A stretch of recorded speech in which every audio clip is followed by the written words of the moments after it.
کتنی ہی جگہوں پر جب انہیں واپس نکلنے کا حکم ملا تو انہوں نے انکار کر دیا۔ آخری گولی، آخری سانس تک لڑتے رہے۔ یہی ہیرے آج بھی اس اندھیری رات میں یوں ہی چمکتے ہیں۔ کیوں نہیں کہتے صرف کب یس سر کہتے ہیں اور اپنا سرخ نور زمین پر بکھیر دیتے ہیں۔ ہم نے بلا مقصد انہیں آگ میں جھونک دیا، پھر کہا اب واپس آ جاؤ، غلطی ہو گئی۔ یہ ہمارے منہ سے نکلے ہر حکم پر جان دیتے ہیں۔ کسی نے نہ سوچا کہ اس مخلص جوان کے خون کی کیا قیمت ہے، اس نایاب لہو کو مٹی میں ملا کر کیا حاصل کرنا چاہتا ہوں۔ کسی نے انہیں اپنا بیٹا نہ سمجھا، اپنے ہی ہاتھوں سے انہیں قتل کر دیا، پھر ہنس کر کہا میں نے بڑا تیر چلایا، لاشیں بھی واپس نہ لیں، ان کی گنتی بھی نہ بتائی۔ کبھی اس ماں سے جا کر پوچھو جس کے بیٹے کا نام چوک پر لگا دیا گیا ہے، اس سے پوچھو جس کے بیٹے کی لاش بھی اور بہت سی لاشوں کی طرح ہم نے دشمن سے واپس لینے سے انکار کر دیا تھا، اور کتنے نوجوانوں کے سینے پر تمغے سجا کر اور ان کے ترانے گا کر ہم اپنا مقصد حاصل کرتے رہیں گے، بچوں کا خون بہاتے رہیں گے، کب تک اپنی کوتاہیوں کو یوں ہی چھپاتے رہیں گے۔ اگر با مقصد جنگ ہو تو ہر سپاہی کے لیے اس پاک سرزمین کی مٹی کو اپنے لہو سے سینچنا فخر کی بات ہے۔ یہی سپاہی کی زندگی کا مقصد ہے، لیکن جس جنگ کے مقاصد اور حقیقتوں کو شرمندگی چھپانے کی غرض سے جھوٹ سے ڈھانپنا پڑے، اس جنگ کے لیے خون یوں ہی پتھروں پر ڈول دینا کہاں کا انصاف ہے؟ یہ کیسی قربانی ہے؟ کس کے لیے ہمارے بچے قربان ہوئے؟ ہم اب اور کتنے ترانے سنیں گے؟ کیا کوئی کبھی پوچھے گا؟ نہ کوئی جادہ، نہ کوئی منزل کسی مسافر کو، اب دماغ سفر نہیں ہے، یہ وقت زنجیر روز و شب کی کہیں سے ٹوٹی ہوئی کڑی ہے، یہ ماتم وقت کی گھڑی ہے۔ فیض احمد فیض۔ آپ تینوں میں سے ہر ایک انفرادی طور پر اس بات کا مجاز ہوگا کہ حکومت کا تختہ الٹنے کے لیے احکامات جاری کرے۔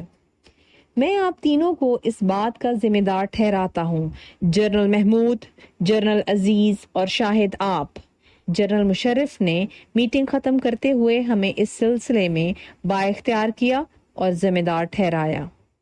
یہ اس لیے کہہ رہا ہوں کہ اگر کسی وجہ سے آپ لوگوں کا رابطہ نہ ہو سکے یا کوئی دشواری پیش آ جائے تو پھر بھی کارروائی میں رکاوٹ نہ پڑے۔ یہ کہہ کر وہ کھڑے ہو گئے۔ شاید یہ بات اس لیے بھی کہی ہو کہ کوئی ایک شخص آخری وقت پر پیچھے ہٹنا چاہے تو بھی کارروائی نہ رکے۔ ہم سب نے انہیں الوداع کہا اور اپنے گھروں کو لوٹ آئے۔ سری لنکا جانے سے پہلے یہ آخری ملاقات تھی۔ فیصلہ یہ تھا کہ اگر ان کی غیر موجودگی میں نواز شریف صاحب انہیں فوج کے سربراہ کی کرسی سے ہٹانے کی کارروائی کریں تو فوری طور پر حکومت کا تختہ الٹ دیا جائے۔ کئی دنوں سے ان کے گھر پر اس سلسلے کی ملاقاتیں جاری تھیں۔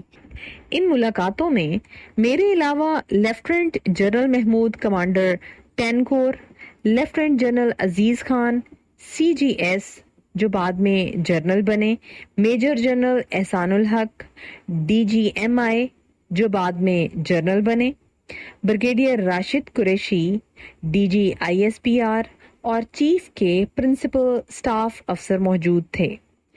کچھ ہی عرصہ پہلے 14 ستمبر 1999 کو میں نے director general military operations DGMO کا چارج سنبھالا تھا۔ جنرل عزیز CGS تھے۔ ملاقات ہوئی اور حالات حاضرہ پر تبادلہ خیال بھی، نواز شریف صاحب کے کردار پر بھی۔ پچھلے آرمی چیف جنرل جہانگیر کرامت کو یوں نکال دینے پر ہم دونوں نے غم و غصے کا اظہار کیا۔